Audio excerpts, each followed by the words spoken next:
Hi friends, welcome to Kavya Nayana cooking channel. ನಾನು ಸುಷ್ಮಾ. ಬನ್ನಿ ಇವತ್ತು ಹರಿವೆ ಸೊಪ್ಪಿನ ಬಸ್ಸಾರು ಹಾಗೂ ಪಲ್ಯನ ಯಾವ ಥರ ಮಾಡೋದು ಅಂತ ತುಂಬ ಸುಲಭವಾಗಿ ನಾನು ತೋರಿಸ್ಕೊಡ್ತಾ ಇದ್ದೀನಿ.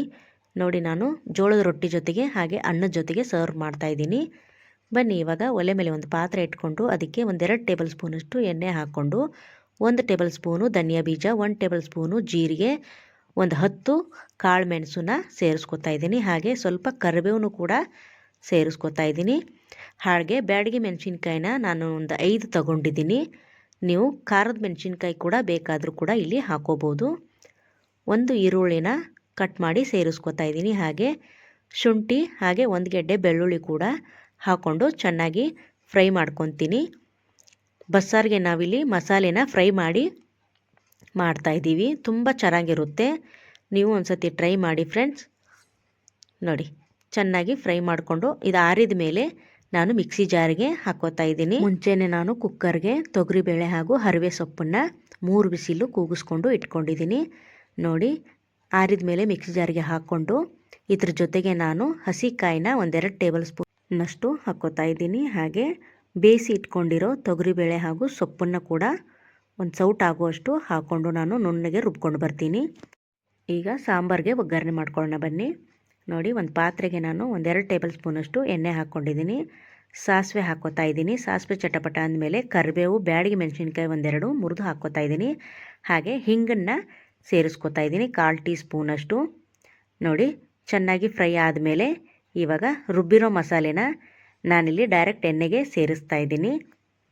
ನೋಡಿ, ಚೆನ್ನಾಗಿ ಮಿಕ್ಸ್ ಮಾಡಿಕೊಂಡು ಎಷ್ಟು ಬೇಕೋ ನೀರು ನೋಡಿಕೊಂಡು ನೀವು ಸಾಂಬಾರನ್ನ ಇಲ್ಲಿ ಮಾಡ್ಕೊಳ್ಳಿ. ನೋಡಿ, ಚೆನ್ನಾಗಿ ಮಿಕ್ಸ್ ಮಾಡ್ಕೋತಾ ಇದ್ದೀನಿ.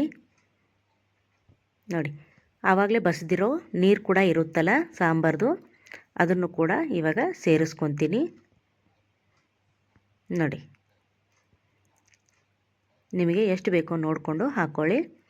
ಹಾಗೆ ನಮ್ಮ ಚಾನಲ್ನ ಇನ್ನೂ ಯಾರೂ ಸಬ್ಸ್ಕ್ರೈಬ್ ಮಾಡ್ಕೊಂಡಿಲ್ಲ, ಪ್ಲೀಸ್ ಹೋಗಿ ಸಬ್ಸ್ಕ್ರೈಬ್ ಮಾಡ್ಕೊಳ್ಳಿ. ಬೆಲ್ ಐಕನ್ನ ಪ್ರೆಸ್ ಮಾಡಿ ಆಲ್ ಅನ್ನೋ ನೋಟಿಫಿಕೇಷನ್ನ ಸೆಲೆಕ್ಟ್ ಮಾಡಿಕೊಂಡ್ರೆ ನಾವು ಹಾಕೋ ವಿಡಿಯೋ ಎಲ್ಲ ಮೊದಲು ನಿಮಗೆ ಬರುತ್ತದೆ ಫ್ರೆಂಡ್. ಆಗ ಎಲ್ರಿಗಿಂತ ಮುಂಚೆ ನೀವೇ ನೋಡ್ಬೋದು. ನೋಡಿ, ಸಾಂಬಾರು ಕನ್ಸಿಸ್ಟೆನ್ಸಿ ಎಷ್ಟಿದೆ ಅಂತ. ತುಂಬ ಜಾಸ್ತಿ ತೆಳುನೂ ಮಾಡಬೇಡಿ, ತುಂಬ ಗಟ್ಟಿನೂ ಮಾಡೋಕ್ಕೆ ಹೋಗಬೇಡಿ.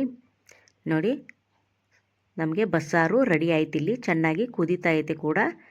ಲಾಸ್ಟಲ್ಲಿ ಕೊತ್ತಂಬರಿ ಸೊಪ್ಪನ್ನು ಹಾಕಿ ಚೆನ್ನಾಗಿ 1-2 ನಿಮಿಷ ಕುದಿಸ್ಬಿಟ್ಟು ಒಲೆನ ಆಫ್ ಮಾಡ್ಕೊಳ್ಳೋಣ. ಸಾಂಬಾರು ಮಾತ್ರ ಸೂಪರಾಗಿತ್ತು ಫ್ರೆಂಡ್ಸ್. ನೀವು ಒಂದು ಸತಿ ಟ್ರೈ ಮಾಡಿ ಯಾವ ಥರ ಬಂತು ಅಂತ ಕಮೆಂಟಲ್ಲಿ ತಿಳಿಸಿ.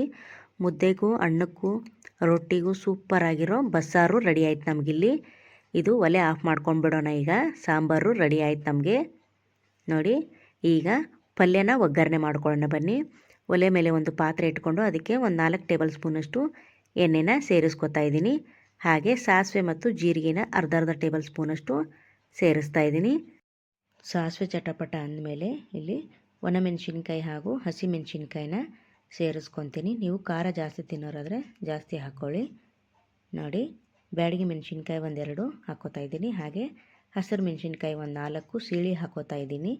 ಇವಾಗ ಚೆನ್ನಾಗಿ ಫ್ರೈ ಮಾಡ್ಕೊಳ್ಳೋಣ. ಮನೆಯಲ್ಲೇ ಇರೋ ಸಾಮಗ್ರಿಗಳನ್ನು ಬಳಸಿ ಯಾವ ಥರ ಸಿಂಪಲ್ ಅಡುಗೆಗಳನ್ನು ಮಾಡೋದು ಅಂತ ನಮ್ಮ ಚಾನಲಲ್ಲಿ ತೋರಿಸಿಕೊಡ್ತಾ ಇರ್ತೀವಿ. ಹಾಗಾಗಿ ನಮ್ಮ ಚಾನಲ್ನ ಸಪೋರ್ಟ್ ಮಾಡಿ ಸಬ್ಸ್ಕ್ರೈಬ್ ಮಾಡ್ಕೊಳ್ಳಿ ಫ್ರೆಂಡ್. ಈಗ ನೋಡಿ, ಚೆನ್ನಾಗಿ ಮೆಣಸಿನ್ಕಾಯಿ ಫ್ರೈ ಆಗಿದೆ. ಈಗ 1 ಗೆಡ್ಡೆ ಬೆಳ್ಳುಳ್ಳಿನ ಜಜ್ಜಿ ಹಾಕ್ಕೋತಾ ಇದ್ದೀನಿ. ಹಾಗೆ ಒಂದು ದೊಡ್ಡ ಸೈಜು ಈರುಳ್ಳಿನ ಚಿಕ್ಕದಾಗಿ ಕಟ್ ಮಾಡಿ ಅದನ್ನು ಕೂಡ ಸೇರಿಸ್ಕೊತಾ ಇದ್ದೀನಿ. ಇವಾಗ ಚೆನ್ನಾಗಿ ಎಣ್ಣೆಯಲ್ಲಿ ಫ್ರೈ ಮಾಡ್ಕೋತಾ ಇದ್ದೀನಿ. ನೋಡಿ, ಈರುಳ್ಳಿ ಕಲರು ಸ್ವಲ್ಪ ಚೇಂಜ್ ಆಗಬೇಕು, ಅಲ್ಲಿವರೆಗೂ ಫ್ರೈ ಮಾಡ್ಕೊಳ್ಳೋಣ. ಇಲ್ಲಿ ನಾನು ಅರ್ಧ ಟೇಬಲ್ ಸ್ಪೂನಷ್ಟು ಹಿಂಗಿನ ಪುಡಿನ ಹಾಕ್ಕೋತಾ ಇದ್ದೀನಿ. ಹಾಗೆ ರುಚಿಗೆ ತಕ್ಕಷ್ಟು ಉಪ್ಪನ್ನು ಸೇರಿಸ್ಕೊತಾ ಇದ್ದೀನಿ. ಮೊದಲು ಬೇಳೆ ಮತ್ತು ಸೊಪ್ಪನ್ನು ಬೇಯಿಸುವಾಗ ಸ್ವಲ್ಪ ಉಪ್ಪನ್ನು ಹಾಕ್ಕೊಂಡಿರ್ತೀವಿ. ಇವಾಗ ಪಲ್ಯ ಮಾಡೋವಾಗ ಸ್ವಲ್ಪ ಉಪ್ಪನ್ನು ನೋಡಿಕೊಂಡು ಹಾಕ್ಕೊಳ್ಳಿ. ನೋಡಿ, ಚೆನ್ನಾಗಿ ಫ್ರೈ ಮಾಡ್ಕೊಂಡಿದ್ದಾಯಿತು. ನೋಡಿ, ಇವಾಗ ಬೇಯಿಸ್ಕೊಂಡಿರೋ ಸೊಪ್ಪನ್ನು ಸೇರಿಸ್ಕೊಳ್ಳೋಣ. ಸೊಪ್ಪು ಮತ್ತು ಬೇಳೆನ ನೋಡಿ, ತುಂಬ ಚೆನ್ನಾಗಿರುತ್ತೆ ಫ್ರೆಂಡ್ಸ್. ನೀವು ಒಂದು ಸತಿ ಟ್ರೈ ಮಾಡಿ. ಮುದ್ದೆಗೂ ಚೆನ್ನಾಗಿರುತ್ತೆ, ಹಾಗೆ ರೊಟ್ಟಿ ಚಪಾತಿ ಯಾವುದಕ್ಕಾದರೂ ಸೂಪರಾಗಿರೋ ಕಾಂಬಿನೇಷನು. ನಾನು ಜೋಳದ ರೊಟ್ಟಿ ಹಾಗೆ ಅನ್ನದ ಜೊತೆಗೆ ಸರ್ವ್ ಮಾಡ್ತಾಯಿದ್ದೀನಿ. ಚೆನ್ನಾಗಿ ಮಿಕ್ಸ್ ಮಾಡ್ಕೊಂಡಿದ್ದಾಯಿತು. ಲಾಸ್ಟಲ್ಲಿ ನಾನು ಕೊಬ್ಬರಿ ತುರಿನ ಹಾಕೋತಾ ಇದ್ದೀನಿ. 1-2 ಟೇಬಲ್ ಸ್ಪೂನಷ್ಟು ಕೊಬ್ಬರಿ ತುರಿನ ನಾನಿಲ್ಲಿ ಹಾಕ್ಕೋತಾ ಇದ್ದೀನಿ. ನೋಡಿ, ಸೂಪರಾಗಿರುತ್ತೆ ಫ್ರೆಂಡ್ಸ್. ನೋಡಿ, ಇವಾಗ ಮತ್ತೆ ಒಂದು ಸತಿ ಚೆನ್ನಾಗಿ ಮಿಕ್ಸ್ ಮಾಡ್ಕೊಳ್ಳೋಣ. ನಮಗಿಲ್ಲಿ ಹರಿವೆ ಸೊಪ್ಪಿನ ಬಸ್ಸಾರು ಹಾಗೆ ಪಲ್ಯ ರೆಡಿ ಆಯಿತು. ಸೂಪರ್ ಅಲ್ವಾ? ಹಾಗೆ ಪ್ಲೇಟ್ಗೆ ಕೂಡ ಸರ್ವ್ ಮಾಡ್ಕೊತೀನಿ. ನೋಡಿ, ನಾನು ಬಿಸಿ ಬಿಸಿ ಜೋಳದ ರೊಟ್ಟಿ ಮಾಡಿದ್ದೆ, ಹಾಗೆ ಬಿಸಿ ಅನ್ನಕ್ಕೂ ಸರ್ವ್ ಮಾಡ್ತಾಯಿದ್ದೀನಿ. ನೋಡಿ, ಪಲ್ಯನ ಸರ್ವ್ ಮಾಡ್ತಾಯಿದ್ದೀನಿ. ಹಾಗೆ ಸಾಂಬಾರು ಕೂಡ ಬೌಲಲ್ಲಿ ಸರ್ವ್ ಮಾಡಿದ್ದೀನಿ, ಹಾಗೆ ಬಿಸಿ ಅನ್ನಕ್ಕೂ. ನೋಡಿ, ವಾವ್, ಸೂಪರ್ ಅಲ್ವಾ? ನೋಡಿ, ಸಖತ್ತಾಗಿ ಬಂದಿದೆ ಫ್ರೆಂಡ್ಸ್. ರುಚಿ ಕೂಡ ಅಷ್ಟೇ ಚೆನ್ನಾಗಿದೆ ಫ್ರೆಂಡ್ಸ್. ನೀವು ಒಂದು ಸತಿ ಟ್ರೈ ಮಾಡಿ. ನಮ್ಮ ವಿಡಿಯೋ ನೋಡಿದ್ದಕ್ಕಾಗಿ ನಿಮ್ಮೆಲ್ಲರಿಗೂ ಧನ್ಯವಾದಗಳು. Thank you for watching.